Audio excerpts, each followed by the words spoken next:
শ্রীমদ্ ভাগবতে একটি বিশেষ অধ্যায় ভগবান কপিল এবং মাতা দেবহতীর কথোপকথন। এটি কপিল গীতা নামে বড় খ্যাত। সেই কপিল গীতা হতে ভগবান কপিলের কাছে তার গর্ভধারিণী মা দেবাহতীর একটি প্রশ্ন, আর এই প্রশ্ন, এই জিজ্ঞাসার উত্তরেই আজকের ভাগবত আলোকে, সিদ্ধান্ত আলোকে আমাদের কিঞ্চিৎ রসাস্বাদন।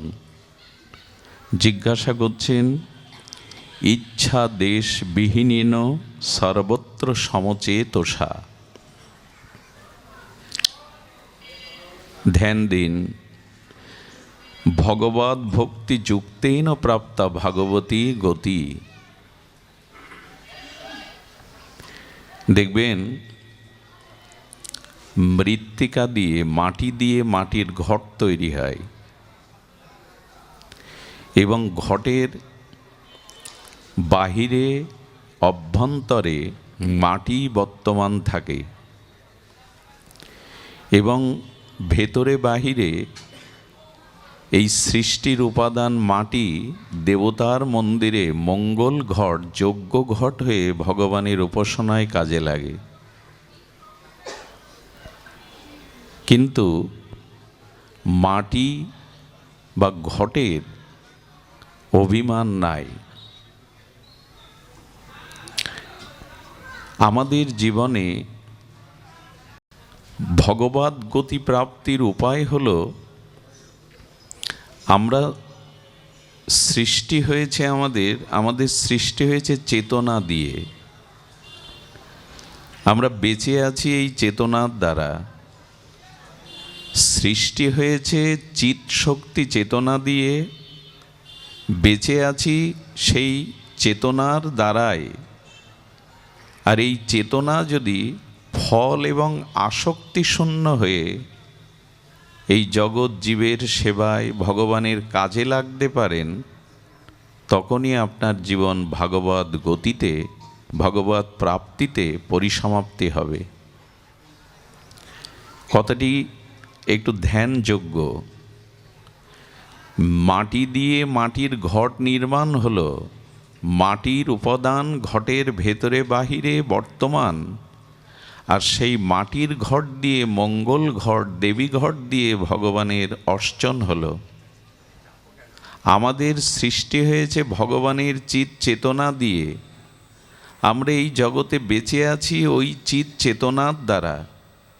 এখন যা দিয়ে সৃষ্টি হলো, যা আমার উপাদান, তা যদি জগৎ মঙ্গলে ভগবানের সমর্পণ করতে পারি, তখনই আমাদের প্রকৃত ভগবৎ গতি হওয়া সম্ভব।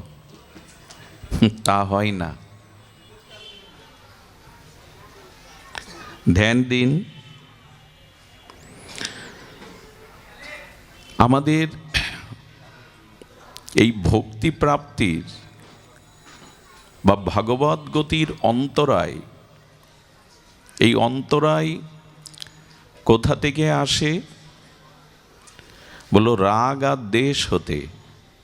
একটু কৃপা করে ধ্যান দিয়ে শ্রবণ করুন। আমরা ভাগবত গতিতে বা আমাদের মঙ্গল গতিতে আমাদের জীবনের লক্ষ্যে পৌঁছাতে পারি না কেন? পারি না হলো আমাদের ভিতরে রাগ দেশ, এই দুটি মিশ্রিত কর্ম করি আমরা। দেখুন, একজন ব্রাহ্মণ বেদ অধ্যয়ন করে, যিনি মন্দিরে বেদ পাঠ করেন, আর একজন অফিসের কর্মচারী বা অফিসের অফিসার মানুষের সেবায়, মানুষের কল্যাণে নিজ ফলাকাঙ্ক্ষা আসক্তি ত্যাগ করে, কর্তব্য এবং ফলাসক্তি ত্যাগ করে যে কর্ম করেন, এদের দুজনেরই কর্মে ভগবৎ প্রাপ্তির একই গতি। এমন নয় যে আমি এই ব্যাসপীঠে বসে হরি কথা বলছি বিধায় আমার ভাগবত গতি শ্রেষ্ঠ গতি হবে, তা নয়। আপনি যে দায়িত্বে আছেন, যে কর্তব্য কর্মে আছেন, সেই দায়িত্ব, কর্তব্য, কর্ম, রাগ, দেশ, ফল, আকাঙ্ক্ষা, কর্তৃত্ব, অভিমান ত্যাগ করে জগতের হিতার্থে আর ভগবৎ প্রীতার্থে যদি কর্ম সমর্পণ করতে পারেন, এই ব্যাসপীঠে বসে ভাগবত আলোচনা করা আর আপনি কর্মক্ষেত্রে নিঃস্বার্থ রাগ দেশ জগৎ হিতে ভগবৎ প্রীতার্থে যে কর্ম সম্পন্ন করছেন, দুটোই এক। আমরা মনে করি এখানে বসে বক্তব্য দিতে পারলেই তিনি মহৎ, তিনি শ্রেষ্ঠ, এমন নয়। আপনি যে স্থানে আছেন ওই স্থানের কর্তব্য কর্ম যদি রাগ দেশ শূন্য হয়ে, ফল এবং আসক্তি শূন্য হয়ে জীবের কল্যাণে এবং ঈশ্বর প্রীতির জন্য সম্পাদন করতে পারেন, তবে আপনিই যাজ্ঞিক, আপনি ব্রাহ্মণ, আপনি ভক্তির অধিকারী। খুব মার্মিক কথা, ধ্যান দিতে হবে। আমি মিউজিকের সাথে সাথে ক্লাসিক সুরের সাথে সাথে কথা বলতে পারবো না, কারণ এটা গুরু মহারাজের নির্দেশ নাই। শুধু শুকনো কথা শুনতে হবে। তবে এই কথা শোনার অনুভূতির যদি ভেতরে পৌঁছাতে পারেন, কিছু পথ এগিয়ে যেতে পারবেন। রাগ দেশ কাকে বলে? রাগ মানে আসক্তি, আর দেশ মানে ওই বস্তুর প্রতি কিছুটা প্রীতির অভাববোধ দেখা দেওয়া, কিছুটা হিংসা শত্রুতার ভাব দেখা দেওয়া। এটাই আমাদের বন্ধনের কারণ। শব্দ দুটি আবার বলি, কর্ম বা জীবন সংসার চলার পথে, কর্তব্যের পথে রাগ দেশ মুক্ত হয়ে কর্ম করতে হবে। শব্দ দুটো কি বলা হলো? এখানে রাগ মানে ক্রোধ না, রাগ মানে বস্তুর প্রতি আসক্তি, আর দেশ মানে ওই বস্তুর প্রতি বিদ্বেষ। এ দুটোই তুলে নিতে হবে আপনার। কি করে সম্ভব? শুনুন, রাগ সৃষ্টি হয় কি দিয়ে? কোনো বস্তুর থেকে যখন আপনি নিজ অনুকূল সুখের আশা করেন, সেই বস্তুতেই আপনার রাগ সৃষ্টি হয়, আসক্তি সৃষ্টি হয়। কোনো এই বাচ্চাগুলি আবার সমস্যা করছে, কমিটির একজন চলে যান, ধ্যান দিন। পৃথিবীতে কোনো বস্তু, ব্যক্তি, পরিস্থিতি, ঘটনা থেকে যখন আপনার অনুকূল সুখ ওই বস্তু থেকে প্রাপ্তির আশা করেন, পেতে চান, তখনই ওই বস্তুর প্রতি আসক্তি জন্মায়। আর যখন ওই বস্তু থেকে, ব্যক্তি থেকে, পরিস্থিতি থেকে সুখ চাচ্ছেন, অথচ সেই বস্তু আপনাকে আর সুখ দিচ্ছে না, সুখের প্রতিকূল দুঃখ বা বাধা হয়ে দাঁড়াচ্ছে, সেই বস্তুর প্রতি বিদ্বেষ আসে। এই দুটোই বন্ধনের কারণ। এবং আজ জগতে যত অশান্তি, যত সংকট, যত সমস্যা, এই রাগ দেশ। কারো প্রতি বিদ্বেষ, কারো প্রতি অতিরিক্ত আসক্তি, এই দুটি ভগবৎ গতির পথে বাধা। এটি কে বলছে জানেন? সাক্ষাৎ গীতাকার ভগবান। আর এখানে ভগবান কপিল বলছেন, ঈর্ষা দেশ বিহীনী ন। কোনো বস্তুর থেকে, দেখুন, বুদ্ধিমান কে? যিনি অন্য কোনো বস্তুর থেকে সুখের আশা না করে সহজাত অপ্রাকৃত স্বরূপ সুখে সুখী হতে চান। কি করে বোঝায় বলুন তো? এত কঠোর, এত কঠিন দার্শনিক বিচার করেছেন শঙ্করাচার্য। সুখ যখন অন্যের কাছে আপনার, আপনি সুখী হতে পারবেন না। সুখ আপনার ভিতরে স্বতঃসিদ্ধভাবে আছে। ওই নিজ সুখের, সহজ সুখের প্রকট যেদিনে আপনি সুখী হবেন, সেই দিন সুখী হবেন। কিন্তু আমাদের দুর্দশা হলো, আমরা জগতের বস্তু, ব্যক্তি, সম্পর্ক থেকে সুখ চাই। এই সুখ চাইতে গিয়েই মানুষ সুখ হারায়, কারণ ওইখানে সুখ নাই। এই জগতে বুদ্ধিমান কে জানেন? যে বস্তু থেকে সুখের আশা করে, সে বুদ্ধিমান। আর বিবেকবানকে? যিনি বস্তু থেকে সুখের আশা না করে স্বরূপ থেকে, আত্মা থেকে, পরমাত্মা থেকে, ভগবান থেকে সুখের আশা করেন, ইনি বিবেকবান। বুদ্ধিমান আর বিবেকবান এক নয়। আমরা জড়জগতে মনে করি যিনি প্রচুর ভূসম্পত্তির অধিকারী হয়েছেন, বড় পদ প্রতিষ্ঠা পেয়েছেন, যশ খ্যাতি পেয়েছেন, ইনি বুদ্ধিমান না। বুদ্ধিমান ব্যক্তি বস্তুর থেকে, সংসারের পদার্থ থেকে সুখ চায়, সে পদার্থ জোগাড়ও করে, প্রাপ্তিও হয়, একে বুদ্ধিমান বলে। অমুকের 200 বিঘে জমি আছে, লাইনে 10টা পরিবহন চলে, এত বড় পদের মালিক, পিছনে 1000 লোক ওনার আদেশ পালনের জন্য প্রস্তুত, এটা বুদ্ধিমান লোকের কাজ। কিন্তু এর থেকেই সে সুখী হবে এমন নয়। বস্তু থেকে, সংসার থেকে, পরিস্থিতি থেকে যিনি সুখ চান ইনি বুদ্ধিমান। আর যিনি ভগবান থেকে, আত্মা থেকে সুখ চান ইনি বিবেকবান। আজ বুদ্ধিমানের অভাব নেই, কিন্তু বিবেকবানের বড় অভাব। আর এই জন্য আমরা সুখী না। অনেক কিছু আছে, স্ত্রী পুত্র বাড়ি গাড়ি পদ প্রতিষ্ঠা চাকরি বাকরি আছে, কিন্তু অন্তরের গভীরে গিয়ে খোঁজ নেন, এখনো সে শান্তির সন্ধান পায়নি। কারণ বস্তু থেকে সুখ নেওয়ার আশাটাই ভগবান নিষেধ করেছেন। বস্তুতে সুখ নাই। বস্তুতে সুখ পেলে আমরা এতদিন পেয়ে যেতাম সুখ। এই জন্য বললেন, এই বস্তু থেকে সুখের আশা যার প্রতি, যে ব্যক্তির প্রতি, যে পরিস্থিতির প্রতি আসবে, ওখানে অনুরাগ জন্মাবে, একে বলে রাগ। আর যখন ওই সুখে বাধা হয়ে দাঁড়াবে, সুখ আর আপনাকে সে সুখের উপাদান দিতে পারছে না, বা আপনি তার কাছ থেকে সুখ অনুকূল পরিস্থিতিতে নিতে পাচ্ছেন না, তখন তার প্রতি দ্বেষ এসে যাবে। এই রাগ দ্বেষ দুটোই আত্মকল্যাণের পথে বাধা। সব থেকে সর্বনষ্ট হয় কি জানেন? কারো প্রতি অতিরিক্ত আসক্তি আমাদের অন্ধ করে দেয়, আমাদের বিবেক রুদ্ধ করে দেয়। এর সব থেকে বড় প্রমাণ ধৃতরাষ্ট্র। দুর্যোধনের প্রতি তার অতিরিক্ত আসক্তির কারণে সে শুধু জন্মন্ধ না, জ্ঞানন্ধ হয়ে গেল। কোনো বস্তুর প্রতি যদি অতিরিক্ত আসক্তি থাকে, আপনার জ্ঞান ক্রিয়া করবে না, আপনার জ্ঞান কাজ করবে না, ওইখানে আপনি জ্ঞানন্ধ হয়ে যাবেন।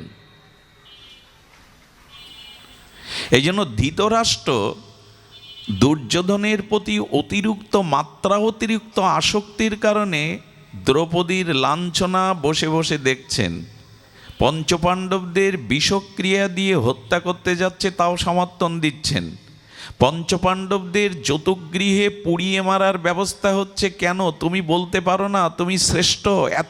এত মমতা, এত আসক্তির পরিণাম কি হলো? 100 পুত্রের মৃত্যু শোককে পেতে হলো ধৃতরাষ্ট্রকে।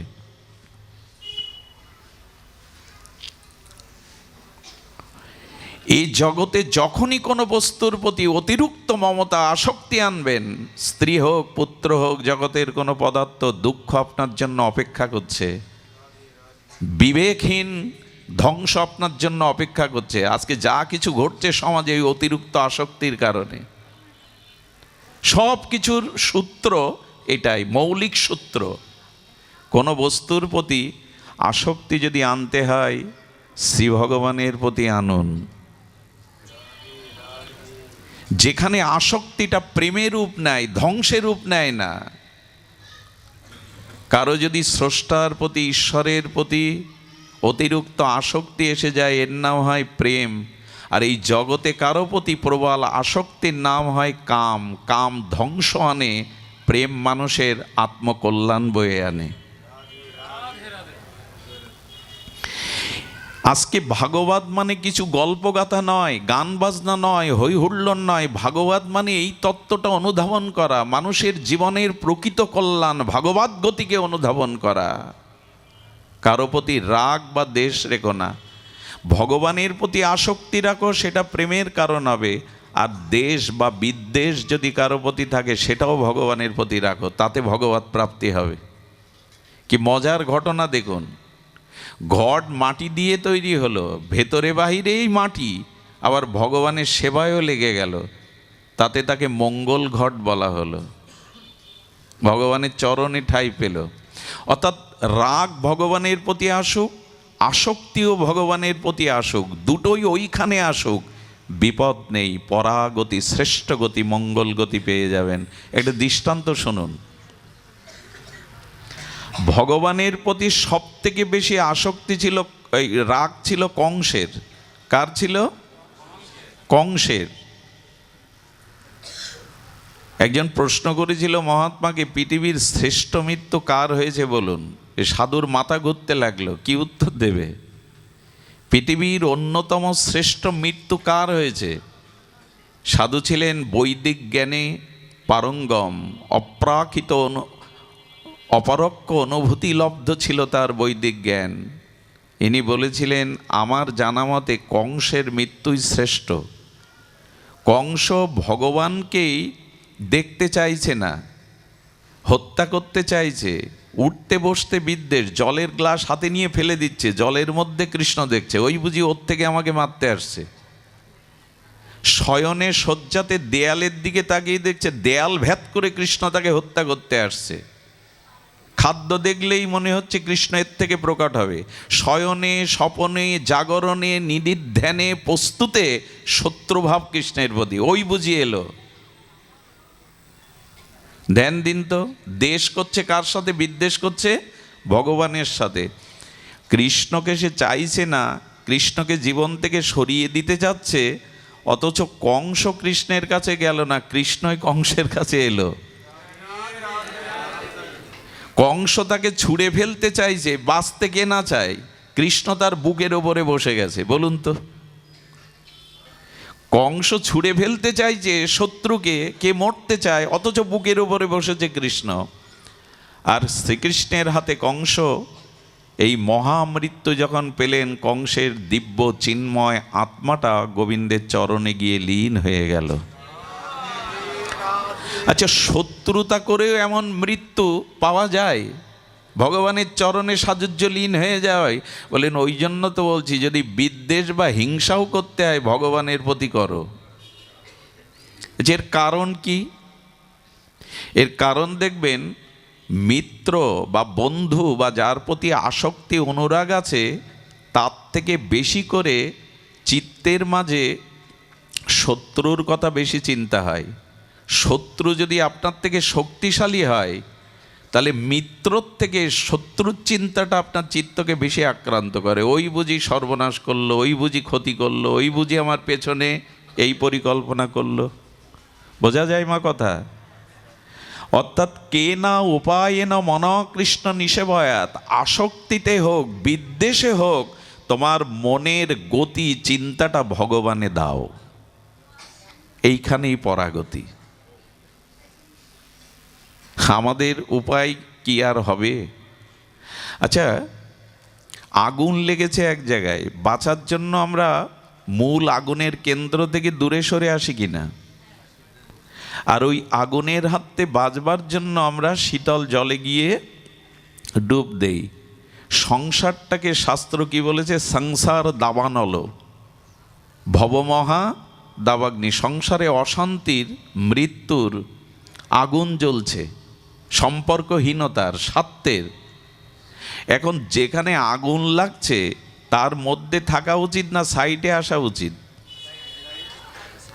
তো সংসারের সারাটি জীবন যা চেয়েছি তা পাইনি, যা পেয়েছি তা চাইনি, ত্রিতাপ, জ্বালা, রোগ, শোক, জরা, ব্যাধি, মৃত্যু, আঘাত, প্রিয়জনের লাঞ্ছনা, গঞ্জনা, আগুন জ্বলছে, অথচ তার মধ্যে থেকে বেরোবো না। যেখানে জল ওখানে ডুব দেব না। জল হলো সাধুসঙ্গ, হরি কথা, ওইখানে ডুব দেব না। যেখানে আগুন ওইখানেই পড়ে থাকবো। আমাদের বুদ্ধি শুদ্ধ নয়, কোথায় জ্বালা জুড়াই এ জায়গাটা আমরা জেনেও কাজে লাগাই না। স্বামী বিবেকানন্দ পরম পুরুষ পরমহংসদেবকে একটা সঙ্গীত শোনাতেন, মন চলো নিজ নিকেতনে, কেন সংসার বিদেশে, বিদেশির বেশে ভ্রম কেন অকারণে। যদি কখনো ক্লান্ত হয়ে পড়ো, শ্রান্ত হয়ে পড়ো, সাধু সঙ্গে বিশ্রাম নিও। স্বামীজি বলছেন, এ পথে যদি শ্রান্ত ক্লান্ত হয়ে পড়ো, সংসার বোঝা বইতে বইতে, তবে সাধু সঙ্গে বিশ্রাম নিও। কিন্তু আমাদের দুর্দশা কি জানেন? আমরা ওই আগুনের পাশ থেকে সরব না। যেখানে ডুব দিলে আগুন নিপাপিত হয়, অগ্নির দাহ থেকে শান্তি পাওয়া যায়, সেখানে অর্থাৎ সাধন ভজনে ডুব দেব না, আত্মচিন্তায় ডুব দেব না।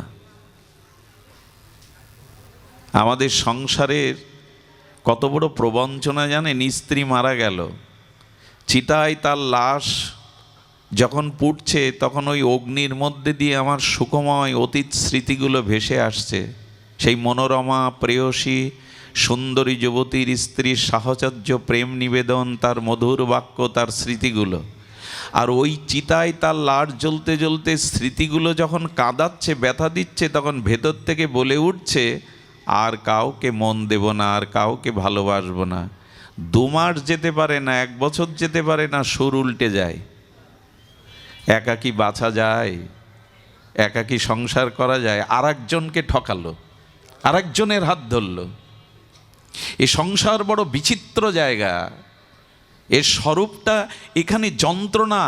ভুলে যাবে সবাই, কেউ আপনাকে মনে রাখবে না। এখানে ওই যে মনে মনে করেছেন নামাজ ছাড়া তার চলবে না, সব মায়া। সিনেমার পর্দায় আগুন জ্বালার দৃশ্য দেখায়, শহর পুড়ে যাচ্ছে পর্দা পড়ে। চলচ্চিত্রের পর্দায় সাগর দেখায়, পর্দা ভিজে যায় তো। অথচ লাখ লাখ কোটি কোটি টাকা ব্যয় করে হলিউডে বলিউডে সিনেমা তৈরি হয়, হাজার হাজার কোটি টাকা ব্যবসা করে, এগুলো দেখতে যায় মানুষ, যেগুলোর বাস্তবিক সত্যতা নাই। ঠিক তেমনি প্রকৃত অর্থে সংসারে যদি কর্ম করতে গিয়ে রাগ দেশের অধীন হয়ে পড়েন, এই যাতনা থেকে, এই অভিশাপ থেকে, এই জন্ম মৃত্যু থেকে, দুঃখ থেকে আপনাকে কেউ নিষ্কৃতি দিতে পারবে না। তাই অনুরাগ, আসক্তি বা রাগ যদি কারো প্রতি দিতে হয়, ভগবানকে দিন, চিন্ময় সত্তাকে দিন। এটাই মুক্তির কারণ, এটাই কল্যাণের কারণ। সুধীজন, সংসারের কোনো বস্তু, একবার সংসারের কোনো বস্তু বাধা নয়, ওই বস্তু ব্যক্তির প্রতি আসক্তিই বাধা।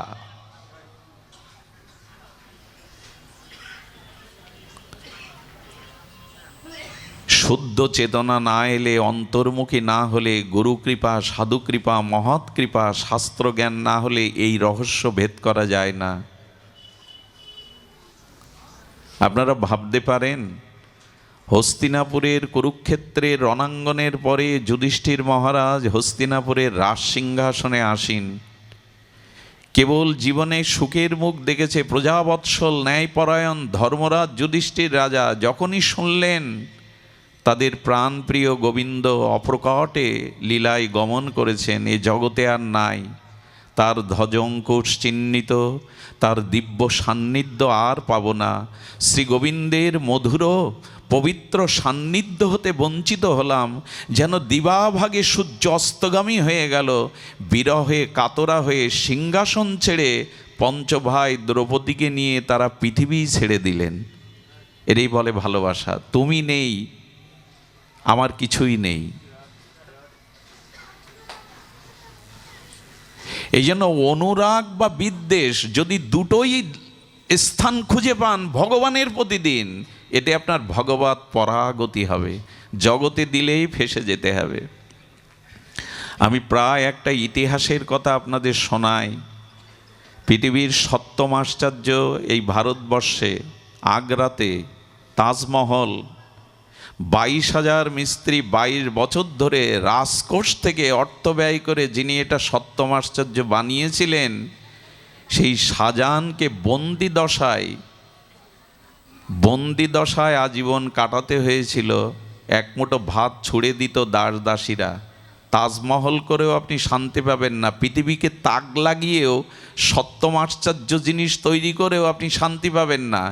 কারণ তাজমহল তার বেগমের স্মৃতিরক্ষার্থে করেছিলেন, স্রষ্টার ওখানে কিছু নাই। পুত্ররা ভাবলো নিজের বইয়ের প্রতি, স্ত্রীর প্রতি অতি অনুরাগে রাজকোষ শেষ করে বললে, এরে বন্দি কর। পুত্ররা, শাহজাদারাই তাকে বন্দি করে রাখলো। শাহজাহান হলেও সুখ পাবেন না। তাজমহল গড়েও ওর মধ্যে শান্তি পাবেন না, ইট কাঠের মধ্যে শান্তি নাই। সুধীজন, এই জন্য ভগবান কপিল বলছেন ইচ্ছা দেশ বিহীনী ন। কি অপূর্ব এই অপরোক্ষ অনুভূতি সম্পন্ন দিব্য চিন্ময় বাণী। সর্বত্র সমচেতসা।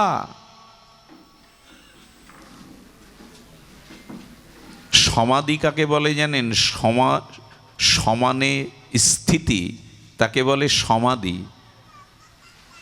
এই সমাধি আমাদের আসে না, আর সমাধিতে এই প্রকৃত আনন্দ আছে। আমি গতকাল যেন কোথায় স্পর্শ করেছিলাম এই কথাটি।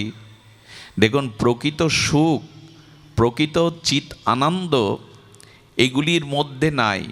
যেমন দেখবেন, মানুষ যখন গভীর সুষুপ্তিতে নিদ্রায় নিদ্রাভিভূত হয়, মানুষ যখন গভীর ঘুমে নিমগ্ন হয়, সে নিজের সত্তা অর্থাৎ নিজের পরিচয় হারিয়ে ফেলে। কে আমি, কি আমার পদমর্যাদা, কে আমার স্ত্রী, আমি কোথায় অবস্থান করছি, পুত্র কন্যা ব্যাংক ব্যালেন্স পদ প্রতিষ্ঠা, এই দেহের সত্তা পর্যন্ত, নিজের পরিচয় পর্যন্ত গভীর ঘুমে হারিয়ে ফেলে। কিন্তু ওই সময় মানুষের প্রকৃত সুখ বা প্রকৃত আত্মতৃপ্তি আসে। স্ত্রী পুত্র গাড়ি বাড়ি এর মধ্যে থাকলে প্রকৃত পরিতৃপ্তিটা আসে না। এই জন্য মানুষ এই সব ভিড়ের মধ্যেই নিদ্রা চায়। আচ্ছা, আপনাকে যদি বলা হয় এই গোপালগঞ্জের মেয়র করে দেয়া হবে, আপনাকে অট্টালিকা তৈরি করে দেয়া হবে, মেনকার মতো স্ত্রী দেয়া হবে, দাস দাসী দেয়া হবে, সম্পদ দেয়া হবে, কিন্তু ঘুম কেড়ে নেওয়া হবে, একজনও আছেন চাইবেন কেউ যে আপনার ঘুম কেড়ে নেওয়া হবে, অথচ স্বর্গের রাজা করে দেয়া হবে? 2-4 দিন না যেতে যেতে বলবেন সব কেড়ে নিন, কিন্তু ঘুম দিন। কেন? ঘুমে তো স্ত্রী থাকে না, পুত্র থাকে না, ব্যাংক ব্যালেন্স থাকে না, পদমর্যাদা থাকে না, ওর মধ্যে সুখ পান কেন? বলো, সাংসারিক বস্তুর থেকে নিজেকে মুক্ত করতে পারাটাই শান্তির। এই জন্য ঘুম খোঁজে মানুষ।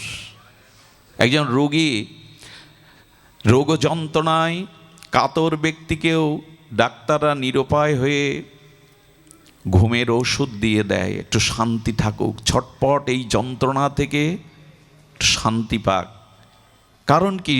ঘুমের মধ্যে তো কিছুই নাই, আমার সত্তা, আমার অস্তিত্ব টিকে আছে, কিন্তু আমি জানি না। স্ত্রী নাই, পুত্র নাই, বৃত্ত নয়, বৈভব নয়, অনাবিল শান্তি নেমে আসে। কারণ বস্তুর থেকে শান্তি হয় না, বস্তুর আসক্তি দূরে থাকলেই শান্তি হয়। এ কথাটা অনেক বিস্তার হয়ে গেল। এখন এই যে বস্তুর প্রতি রাগ দেশ থেকে মুক্তি হওয়ার উপায় বলি মানে গীতা ভগবান বলছেন এর উপায়। এই রাগ দেশ থেকে মুক্তির প্রকৃষ্ট শ্রেষ্ঠ উপায় কি? উপায় দুটি। একটা হলো, ভগবান গীতায় বলেছেন জন্ম মৃত্যু জরাব্যাধি দুঃখ দোষানুদর্শনাম। যে বস্তুর থেকে জাগতিক সুখের আশা করছি, এই বস্তুগুলো দোষের, দুঃখের এই অনুভূতি আনা। লক্ষ্য করুন, যে বস্তুর থেকে আমি জাগতিক ভোগ, আমাদের ইন্দ্রিয় তৃপ্তি, ইন্দ্রিয় তর্পণের সুখ খুঁজছি, গীতায় ভগবান বিপরীতে বলছেন জন্ম মৃত্যু জরা ব্যাধি দুঃখ দোষানুদর্শনাম। জন্ম থেকে মৃত্যু, এর মধ্যে জরা ব্যাধি কর্মফল রোগ শোক, এই দোষটাকে দেখো। বস্তুর মধ্যে দোষ দর্শন করলে তাতে বৈরাগ্য আসবে, ত্যাগ আসবে। আর এই ত্যাগাৎ শান্তির অন্তরাম। বস্তুর দোষ নিরূপণপূর্বক বস্তুর ভোগাসক্তি থেকে বৈরাগ্য আসার নাম শান্তি। কথাগুলো একটু দার্শনিক ভাবনা দিয়ে আচার্যরা বলেছেন। কেমন? 5 দিন আপনার মুখে অন্ন যায়নি, আপনি কোনো গহীন বনে, আর সেই বনে ঘুরতে গিয়ে পথ হারিয়ে ফেলেছেন, সাথী হারিয়ে ফেলেছেন। 5 দিন অন্ন জল আপনার মুখে যায়নি, আপনি মুমূর্ষ মৃতপ্রায় ক্ষুধাতুর হয়ে পড়ে আছেন জঙ্গলের মধ্যে। আচ্ছা, কেউ যদি 56 ব্যঞ্জন স্বর্ণতালায় রৌপ্য গ্লাসে আপনার জন্য ওই সময় ক্ষুধার অন্ন রুটি সবজি এনে দেয়, 56 ব্যঞ্জন, আপনার বুদ্ধি কি বলছেন? বুদ্ধি বলছেন ওই ক্ষুধার অন্ন মন বলছে যে তাহলে ওটা গ্রহণ করো, মন নির্দেশ দিচ্ছে হাতকে, ইন্দ্রিয়কে, হাত ওটা তোলো, হাত ইন্দ্রিয় বলছে ওটা মুখগহ্বরে প্রবেশ করাও। এই ক্ষুধায় কাতর মৃতপ্রায় মানুষটি, এই ভুভুক্ষ মানুষটি ওই যে 56 ব্যঞ্জন অন্ন ব্যঞ্জন তার জীবন বাঁচানোর জন্য বুদ্ধি বলল মনকে, মন বলল ইন্দ্রিয় রূপ হাতকে, ইন্দ্রিয়ের রূপ হস্ত মুখে তুলতে গেল। আগন্তুক যিনি এই অন্নের থালা টেনেছেন তিনি বললেন মুখে দেওয়ার আগে শুনুন ওতে কালকূট বিষ মেশানো। 5 দিনের ক্ষুধার্ত বুভুক্ষ আপনি ওই অন্নার মুখে তুলবেন, সঙ্গে সঙ্গে বুদ্ধি নক করলো আপনাকে ওতে বিষ আছে। বুদ্ধি মনকে বলল ওটা নিতে যেও না, মন হাতকে বলল ওটা ওখানে রেখে দাও। 21 দিন নারী বেঁচে থাকে জলান্ন না পেলেও, কিন্তু ওটা খেলে এখনই ছটপট করে মরবে। বৈরাগ্য আসতে সময় লাগলো, ত্যাগ করতে সময় লাগলো, অথচ আপনি ক্ষুধার্ত, অথচ অন্ন না পেলে আপনি বাঁচবেন না, কিন্তু খাবেন কি, গ্রহণ করবেন কি? কেন? ওতে বিষ আছে। তেমনি গুরু কৃপায়, শাস্ত্র কৃপায় যখন জানবেন এই বস্তু সংসারের মধ্যে, বস্তু ব্যক্তির মধ্যে দোষ আছে, কারণ এখানে কিছু টিকবে না, যৌবনও টিকবে না, সুন্দরী স্ত্রীর, তার মনোরমা স্ত্রীর সৌন্দর্যও থাকবে না, এই রক্ত মাংসের পচাগলা দেহে জরাব্যাধি এসে ভুগবে। বৃদ্ধ বৃদ্ধারা যন্ত্রণা সহ্য না করতে পেরে আত্মহত্যা পর্যন্ত করে। যে শরীরটাকে এত ভালোবাসে সেই শরীরটাকে মেরে দেয়। কেন জানেন? এর থেকে আর শান্তি হচ্ছে না, সুখ হচ্ছে না, ক্যান্সার হয়েছে, যন্ত্রণায় কাতরাচ্ছে, তার পেছনে পুরো পরিবারের মানুষের অশান্তি, আত্মহত্যা করে দেয়। এত প্রিয় শরীরটাকে নিজে নষ্ট করে দেয় কেন? এতে দোষ আছে, এতে শান্তি নাই, সুখ নাই, যৌবন চিরদিন থাকবে না, ইন্দ্রিয় ভোগের ক্ষমতাও আপনার থাকবে না। মিষ্টি কার না ভালো লাগে? কিন্তু ডায়াবেটিস যার, সে সাদা মিষ্টিকে বিষের মতো মনে করে পরিত্যাগ করে। আপনি পারবেন না, আপনার ওই ভোগের মতো সামর্থ্য নেই। একটা বাঘ, একটা হিংস্র সিংহ প্রতিদিন মাংস খেয়ে বেঁচে থাকে, আপনি একটানা 6 মাস প্রতিদিন মাংস খেলে বাঁচবেন না। ভোগ করার ক্ষমতা আপনার নাই, আপনি ভোগ চাইলেও করতে পারবেন না। কাম, ক্রোধ, 24 ঘন্টা ক্রোধ করে থাকতে পারবেন আপনি, কিন্তু 24 ঘন্টা প্রেমে থাকতে পারবেন, শান্তিতে থাকতে পারবেন। কামে 24 ঘন্টা কাটাতে পারবেন না, প্রেমে 24 ঘন্টা কেন সারা জীবন কাটাতে পারবেন। ওগুলো শাশ্বত, এগুলো দোষের। এই জন্য এই আসক্তি, রাগ দেশ থেকে মুক্তির একমাত্র উপায় বস্তুগুলোর মধ্যে দোষ দেখুন, আমরা গুণ দেখি। কিছু মনে করবেন না, ছোটবেলায় একবার আমাকে যাত্রা দেখতে নিয়ে যায় একজন। তো একে তো রাত্রির ওই স্টেজে রঙিন আলোতে যারা নৃত্য করে, গান গাইতে আসে, নৃত্য করে, তাদের দেখে মনে হয় এক একজন স্বর্গের ঐশ্বরী। কিন্তু পরের দিন ওরা যেখানে বাস করে, স্নান টান করে রং টং সাজগোজ তুলে যেখানে বাস করে, দেখবেন না কালকে যাকে দেখলাম তা তো নয়। মানুষ এখন সুন্দর হতে চেষ্টা করে বিউটি পার্লারে গিয়ে, কিন্তু কয় ঘন্টা থাকে ওটা? বিউটি পার্লারের সৌন্দর্য কয় দিন থাকে বাবা? মায়েরা কয় ঘন্টা থাকে? আসল সৌন্দর্য যে বাইরে সাজাতে নাই, রংচং দিয়ে নয়, এইটাই বুঝতে পারি না। এই বুঝতে গেলে গুরু কৃপা চাই, ভগবত কৃপা চাই, শাস্ত্রের জ্ঞান চাই, মহতের কৃপা ছাড়া বোঝা যাবে না প্রকৃত সৌন্দর্য কোথায়। বাইরের সাদা এই যে সেজে সুন্দর হওয়া, এটা বেশিক্ষণ টিকে না। কে কাকে বোঝাবে? অমেদ্য পূর্ণাম কীর্মি জাল সংকুলে স্বভাব দুর্গন্ধি বিদিন তীরান্তরে রমন্তি মূঢ় বিরমন্তি পণ্ডিতা।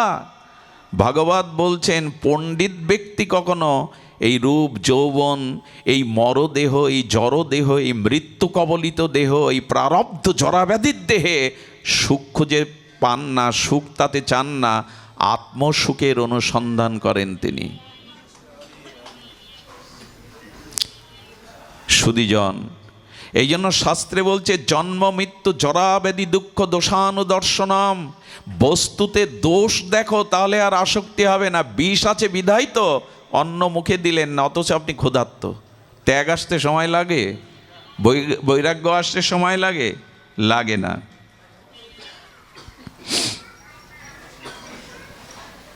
সুধীজন, এই যেন বস্তুতে দোষ দর্শন, এটি প্রথম উপায়। দ্বিতীয় উপায় কি জানেন? দ্বিতীয় উপায় হলো এই যা কিছু আমার বলে পেয়েছে আমার নয়, এই জগতের মঙ্গলে এবং তোমার সেবাতে নিয়োগ করলাম। এই হলো দ্বিতীয় উপায়। বস্তু আমার নয়। কর্মণ্যে বাধিকারস্তে মা ফলেষু কদাচন। তুমি তোমার কর্তৃত্ব অভিমান ত্যাগ করে বস্তু যথাযথ স্থানে নিয়োগ দাও। এই জগতে যা পেয়েছো এটা অপরের মঙ্গলের জন্য, অপরের হিত করবার জন্য, নিজের ভোগের জন্য নয়। বস্তু ধর্ম কাছে পেয়েও যারা দেশ ও দশের অন্যের কল্যাণে ভগবানের প্রীতার্থে সেই বস্তু যথাযথ নিয়োগ না করে, ওই সম্পদ, ওই বস্তু, ওই পথ একদিন তার ধ্বংসের কারণ হয়, অভিশাপের কারণ হয়। আচ্ছা, সোনার লঙ্কাতে শান্তি বেশি না অযোধ্যাতে শান্তি বেশি?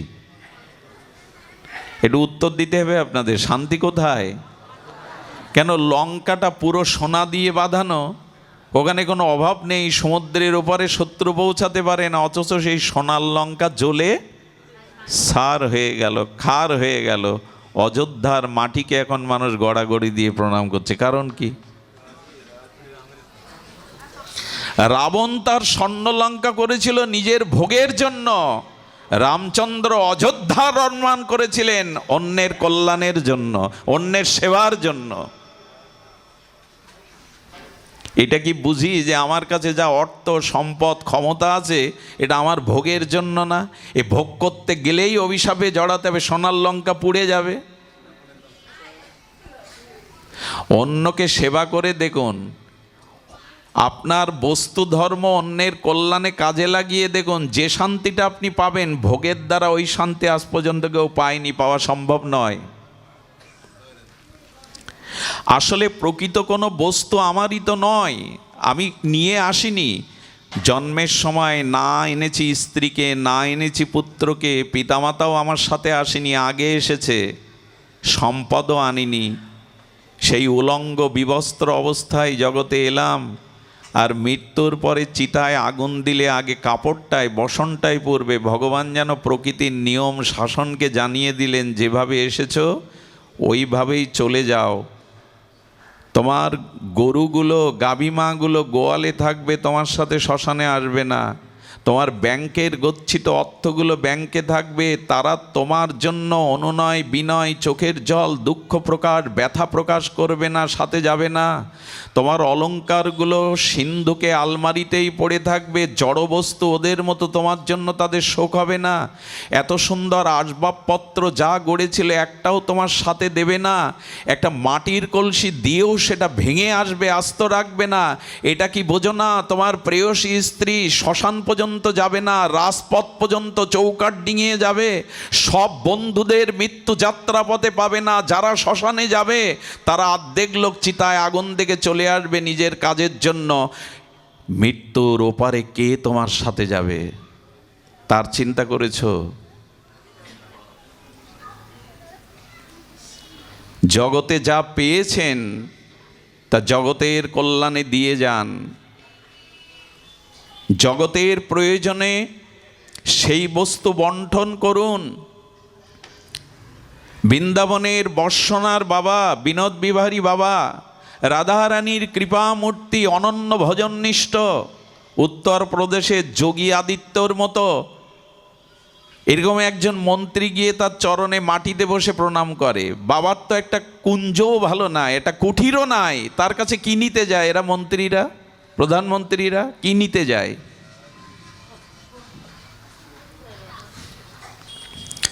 শান্তি যদি ওদের কাছে থাকতো, ওই বৃন্দাবনের গাছতলায় সাধুকে গিয়ে প্রণাম করতো না, এরা আশীর্বাদ চাইতো না।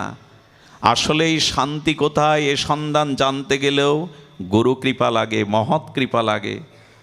শান্তি আমরা যেখানে খুঁজছি এখানে নাই। একজন ব্যক্তির জল মরুভূমিতে যাবে, তো বিজ্ঞ একজন অভিজ্ঞ ব্যক্তির কাছে, যিনি মরুময় বহু যাত্রা করেছেন, বললেন মরুভূমিতে সব থেকে অসুবিধা কি আর কোন বস্তু বেশি প্রয়োজন? বলল জল। ও জল বয়ে নিয়ে গেছে এই অভিজ্ঞ মরুকান্তারে অভিজ্ঞ সম্পন্ন ব্যক্তির কাছে। জল নিয়ে কি দেখছে জানেন? মধ্য গগনে সূর্যের কিরণে বালুকণাতে বায়ু লেগে তরঙ্গ খেলছে, ঢেউ খেলছে, দেখা যায় না বালুর ওপরে? তপ্ত রৌদ্রের কিরণ আসলে বালুর ওপরে বাতাস লেগে দেখবেন জলের তরঙ্গ দেখা যায়। ও বলছে ও কি বোকা? আরে জল সামনেই, তরঙ্গ খেলছে, আর আমি জলের পাত্র বয়ে নিয়ে বেড়াচ্ছি। এই ভেবে জল ত্যাগ করেছে, ওই জল আছে বিধায় পাবে তো। জলের মতো দেখায় অথচ ওখানে জল নাই। ওই তৃষ্ণাতেই মরতে। আমরা মনে করি সুখ এখানে না ওর কাছে, এর কাছে না ওর কাছে, অর্থ না বাড়ির কাছে, বাড়ি না সুন্দরীর কাছে। এই করেই সারা জীবন মৃগতৃষ্ণার মতো মরুভূমিতে জলের তরঙ্গের মতো কল্পনা সুখের পেছনে ছুটতে ছুটতে একদিন পড়ে যায়, আর যাওয়ার সময় বলে যায় কিছুই পেলাম না। এই জন্য যা পেয়েছেন এটি আপনার নয়। আজকে আপনি 10 বিঘা জমির মালিক হয়েছেন। আপনি রেকর্ড কোর্স করে দেখুন 62 থেকে এই জমিটা কতজন পরম্পরায় আপনার কাছে আসছে। নূতন জমি সৃষ্টি হয়নি, ওটা কারো ছিল, আপনার কাছে এসছে। আগামীতে আপনার এটাও থাকবে না। কি করে দাবি করেন এই বস্তু আমার? তবে এই কথা বললেই যে আমরা পরিবর্তন তা হব তা নয়। নিজের কষ্টার্জিত অর্থ আমরা যজ্ঞের মতো লুকিয়ে রাখি। সৎ কাজে, অপরের কল্যাণে যেদিন এটি বিতরণ না করতে পারবো, ততদিন আমাদের জীবন যথার্থ নয়। শান্তির খুঁজ বেড়ালেও মৃগতৃষ্ণার মতো মরুভূমিতে জলের তরঙ্গের মতো শুধু তৃষ্ণাই বাড়বে, তৃষ্ণা নিবারণ হবে না।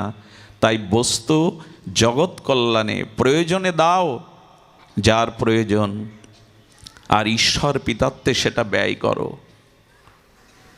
পৃথিবীতে আর